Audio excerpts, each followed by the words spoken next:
আসসালামু আলাইকুম রহমতুল্লাহ বরকাত। দেশ ও প্রবাস থেকে যে যেখান থেকে দেখছেন সবাইকে আন্তরিক মোবারকবাদ দিয়ে শুরু করছি। এটি একটি সুন্দর একটি সফর ছিল, শিক্ষণীয় একটি সফর ছিল, ঐতিহাসিক একটি সফর ছিল। আমি প্রথমে এমপি হওয়ার পরেই সফরে যাওয়ার সুযোগ আমার হয়েছে। প্রথমে আমি ইরানে গিয়েছিলাম। ইরানে আয়াতুল্লাহ আল খামিনির জানাজায় উপস্থিত হয়েছিলাম এবং সেখানে পৃথিবীর প্রায় 100-র অধিক দেশের প্রতিনিধিরা সেখানে অংশগ্রহণ করেছিল এবং তারা আমাদেরকে যথেষ্ট সম্মান মর্যাদা যতটুকু দেওয়ার দরকার ছিল তার থেকে কম না পারলে তারা বেশি দেওয়ার চেষ্টা করেছে। এবং সেই ইরানের সেই ঐতিহাসিক এই সফরে আয়াতুল্লাহ আলী খামিনির জানাজাকে কেন্দ্র করে পৃথিবীর অনেক বড় বড় ব্যক্তির সাথে সেখানে কথা বলার সুযোগ হয়েছে, তাদের বিষয় তাদের অনেক কিছু জানার সুযোগ হয়েছে। কারণ আমরা যে হোটেলে ছিলাম সেই হোটেলে আমাদের রাষ্ট্রীয় অতিথিবৃন্দ ছাড়া বাহিরের কাউকেই সেখানে ওইভাবে অ্যালাউ করেনি তারা। আর খুবই যেহেতু একটা যুদ্ধ পরিস্থিতি একটা বিষয় ছিল, এজন্য আমাদের যতটুকু প্রোটেক্ট করা দরকার, যতটুকু আমাদেরকে সহযোগিতা করা দরকার, আমাদের নিরাপত্তার যতটুকু কাজ তাদের ইরানের করা দরকার, তারা সর্বোচ্চটুকু আমাদের জন্য তারা করেছেন। এবং সেই সফরে আলহামদুলিল্লাহ আমি চেষ্টা করেছি যে আমার পরিচয় আর আমার তখন অন্য কোনো পরিচয় ছিল না, তখন আমার পরিচয় ছিল যে আমি বাংলাদেশি। আমার বাংলাদেশকে কিভাবে দেশের সামনে, পৃথিবীর সামনে, পৃথিবীর বড় বড় রাজনৈতিক ব্যক্তির সামনে আমার দেশকে কিভাবে রিপ্রেজেন্ট করা যায়, আমরা সেটাই, বিশেষ করে আমি সেটাই চেষ্টা করেছি। তাদের সাথে যখন বাংলাদেশ নিয়ে বিভিন্ন বৈঠক হয়েছে, বিভিন্ন মিটিং হয়েছে, তখন তাদেরকে এটাই বোঝানোর চেষ্টা করেছি যে বাংলাদেশের মানুষ কেমন, এদেশের কালচার কেমন, এদেশের রাজনৈতিক পরিবেশ কেমন। তো তারা যতটুকু আমাদের কাছ থেকে শুনে তারা আশ্বস্ত হয়েছে এবং চেষ্টা করেছি দেশের ভালো ভালো জিনিসগুলো তাদের সামনে তুলে ধরার জন্য, যেন দেশের প্রতি তাদের একটা আগ্রহ হয়। কারণ আমাদের বাংলাদেশের জন্য যেটা ভালো হবে সেটাই আমরা সেখানে করার চেষ্টা করেছি। তাদের নিজস্ব আগ্রহ যেন দেশের প্রতি হয়, সেটা আপনার ব্যবসায়িক হইতে বিনিয়োগ হইতে পারে, এই দেশে তাদের রাষ্ট্রীয় সফর হইতে পারে, বা তারা এই দেশ ভ্রমণ করতে আসতে পারে। আমরা তাদেরকে অনেকভাবেই তাদের সাথে কথা বলেছি এবং তারা খুবই আকৃষ্ট হয়েছে এবং তারাও আমাদেরকে ব্যক্তিগতভাবেও আমাদেরকে তাদের বিভিন্ন দেশে আমাকে দাওয়াত দিয়েছে। হয়তো আল্লাহ তৌফিক দিলে তাদের ওখানে যাব। তো এই ছিল ইরানের একটা খুবই ভালো একটা সফর, যে ইরানের বিশেষ করে আয়াতুল্লাহ আল খামেনি জানাজার উপেক্ষা করে ইরানের যে আভ্যন্তরীণ বিষয়টা, সেটা যতটুকু বুঝলাম সেটা খুবই চমৎকার ছিল। কারণ ইরান একটা যুদ্ধ বিধ্বস্ত দেশ হিসাবে পৃথিবীর সামনে পরিচিতি হলেও কিন্তু ওইখানে যাওয়ার পরে সেটা আসলে মনে হয়নি। এই স্পেসিফিক কিছু জায়গা ছাড়া সেই জায়গাগুলোতে অ্যাটাক করা হয়, যেখানে তাদের অনেক সফটওয়্যার যেখানে ছিল ওই সমস্ত জায়গা কেন্দ্র করে সেখানে কিছু অ্যাটাক হয়েছে, কিছু বাড়িঘর তারা করেছে। কিন্তু এই ছাড়া ইরানের কোনো যুদ্ধ বিধ্বস্ত দেশ হিসাবে এটাকে ধরা যাবে না। এবং তারা স্যাংশন খাওয়া একটা দেশ হিসাবেও তারা যে এত টেকনোলজি বা এত আগে আছে, এটা আসলে ওই ইরান সফরে না গেলে এটা বোঝার কোনো বিষয় ছিল না। ওইখানে যাওয়ার পরে যেটা দেখলাম যে তারা সেখানে তাদের গাড়িগুলো, প্রত্যেকটা ইরানে গাড়ি চলছে, প্রত্যেকটা তাদের নিজস্ব বিল্ড, নিজস্ব কোম্পানি দিয়ে তৈরি, নিজেদের গাড়ি তারা নিজেরা ইরানে চালাচ্ছে, বাইরে থেকে তাদের গাড়ির আনার কোনো প্রয়োজন হয়নি। সেখানে মেট্রো রেল চলছে, যেমন আমরা বাংলাদেশে কি করি, আমরা মেট্রো রেল করেছি। আমরা প্রথমেই সেই মেট্রো রেলটাকে কি করেছি, হয়তো জাপান থেকে আনা ট্রাই করেছি, না হলে চায়না থেকে আনা ট্রাই করেছি, কিন্তু সেইখানে পুরো শহরব্যাপী মেট্রো রেল চলতেছে। তো জানার ইচ্ছা হয়েছে যে এই মেট্রো রেল তারা কোথা থেকে আনলো, বা আপনারা কোন দেশ থেকে আনছেন? বললো এটা আমরা কোথাও থেকে আনিনি, এটা আমাদের ইরানে তৈরি হয়েছে। আমরা তো চিন্তা করে দেখেন, তো সেখানে তেলের দাম দেখলাম মাশাআল্লাহ এত কম, যে বাংলাদেশে আমরা ট্যাঙ্কি ফুল করতে আমাদের 7,000 টাকা লাগে, বাংলাদেশি টাকা 150 টাকায় তাদের তেল ট্যাঙ্কি ফুল করে ফেলতেছে। এই যে তারপরে তাদের মানে স্যাংশন খাওয়া একটা দেশ, এত সুন্দরভাবে তারা চলছে তাদের আভ্যন্তরীণভাবে, এটা আসলে ওখানে না গেলে উপলব্ধি। একটা উর্বর জমি, ফসল আদি থেকে শুরু করে। তো তখন ইরানের অনেকের সাথে কথা হয়েছিল, তখন তারা বলছিল যে আসলে আল্লাহ আমাদের এই দেশে অনেক নিয়ামত দিয়েছে, আমরা চলছি, খুব ভালো আছি। তো তাদেরকে যদি এই স্যাংশনটা যদি তাদের না হতো, তাহলে তারা বহির্বিশ্বে ইরান অনেক বেশি আগে যেত একটা দেশ হিসাবে। এখানে আকীদাগত আরেকটা পার্থক্য, এটা অন্য বিষয়, শিয়া সুন্নি এটা ডিফারেন্ট থিং, এটা কারো আকীদার বিষয়।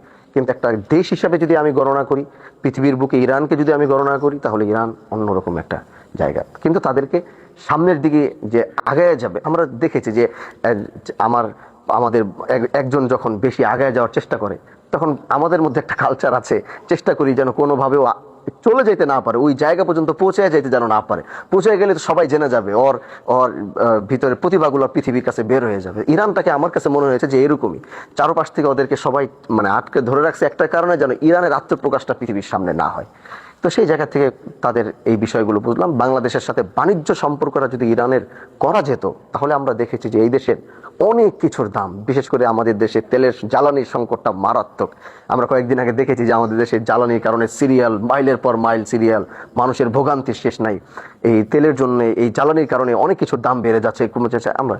কিন্তু ইরানের সাথে আমি দেখলাম যে ইরানে ইভেন গালফ ইয়ার, যেখানে তেলের খনি আছে, সৌদি, কাতার, কুয়েত, ওমান, তেলের খনি থাকা সত্ত্বেও, আমি যে ওমান থেকে আসলাম, ওদের ওখানেও তেলের দাম বেশি হিসাবে, কিন্তু সেই জায়গায় পয়সা হিসাবে লিটার বিক্রি হয় সে ইরানে। তো ইরানের সাথে বাংলাদেশের বাণিজ্য, জ্বালানির সম্পর্কটা যদি কোনো কারণে যদি পসিবল হইতো, তাহলে আমার মনে হতো বাংলাদেশের মানে 50% জ্বালানির সংকট কমে যাইতো। এরকম একটা জিনিস চোখের সামনে দেখে আসছি। তো এই ছিল ইরানের সফর, খুব চমৎকার ছিল। তো তারপরে সেখান থেকে সফর শেষ করে তুরস্ক গিয়েছিলাম। তুরস্কের এরদোগানের একে পার্টির খুবই কাছে, এরদোগানের ওখানকার এমপি, সেটা ইজমিত ওই জায়গাটার নাম। সেখানকার সংসদ সদস্যের সাথে কথা হয়েছে, বাংলাদেশ নিয়ে কথা বলেছি, আমার এলাকা নিয়ে কথা বলেছি, তাদেরকে বলার চেষ্টা করেছি। কারণ এখন বর্তমান সরকার বিদেশিদের একটু চেষ্টা করছে যেন তারা, বিগত দিনে আমরা দেখেছি যে বিদেশিরা আসলে সব জায়গায় ট্যাক্স বেশি, এটা বেশি, বিদেশিরা এখানে বিনিয়োগ করতে চাইতো না, খুবই ঝামেলা। তো তাদেরকে বোঝানোর চেষ্টা করেছি যে এবারে আমাদের যিনি সরকার আছেন, আমাদের প্রাইম মিনিস্টার যিনি আছেন, উনি চেষ্টা করছেন যেন বিদেশিরা এই দেশে আসে, তাদেরকে এটা বোঝানোর চেষ্টা করেছি। এবং তারা আমাদেরকে বাংলাদেশ পার্লামেন্ট নিয়ে জিজ্ঞাসা করেছে, বর্তমান সরকারের পরিস্থিতি নিয়ে জিজ্ঞাসা করেছে। আমরা তাদের সাথে বিভিন্ন বিষয়ে কথা বলেছি, যে ভালো গুণগুলো আছে, ভালো লক্ষণগুলো আছে, সেগুলো তাদের সামনে তুলে ধরেছে এবং তাদেরকে বলেছে যদি আপনারা আসেন, দেখেন, যদি এই দেশে বাংলাদেশের সাথে যদি আপনারা বিনিয়োগ করতে চান, এখানে অনেক প্রফিটেবল জিনিস আছে আমাদের বাংলাদেশে, আপনারা চাইলে আসতে পারেন, দেখতে পারেন।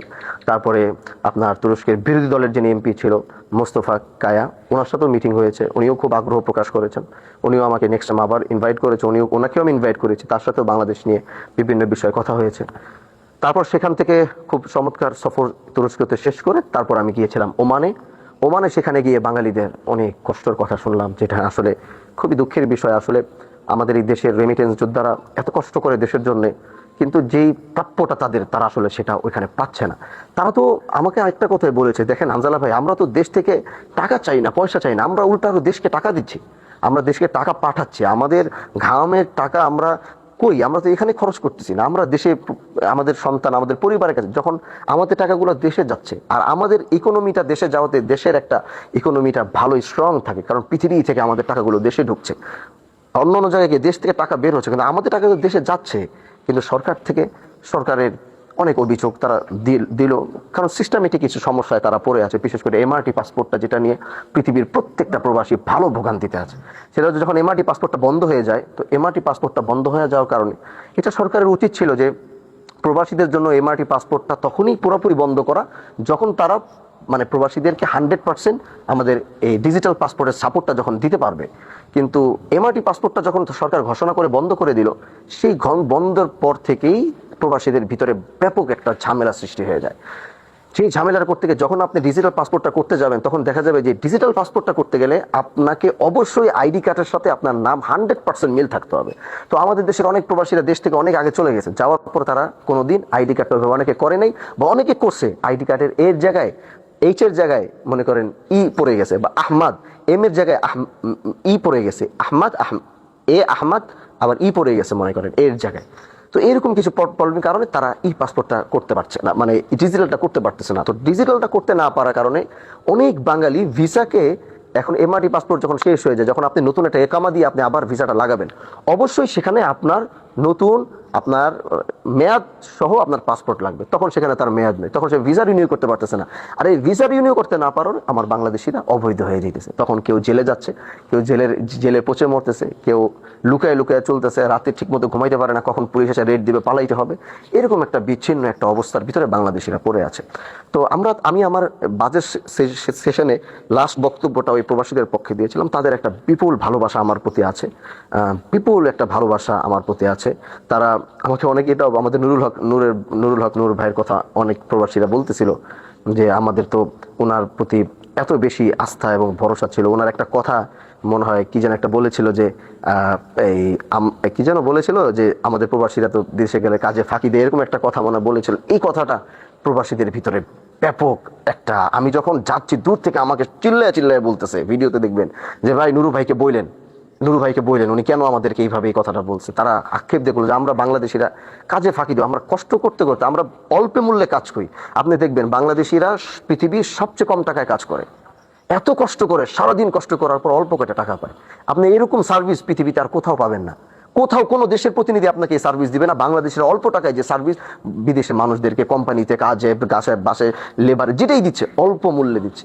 তো একটা দেশের দায়িত্বের জায়গায় বসে প্রতিমন্ত্রী হিসাবে দায়িত্বের জায়গায় বসে যখন এরকম একটা কথা বলে তখন প্রবাসীদের মানে কলিজাটা ছিঁড়ে যায়। এই কমপ্লেনটা আমাকে মানুষ এমন ভাবে দিয়েছে যে আর আমরা এত কষ্ট পাইছে তারা। তো বললো যে এখন তো এই সমস্যাগুলোর ভিতরে প্রবাসীরা খুব ব্যাপকভাবে এই সমস্যাটার ভিতরে তারা পড়ে আছে।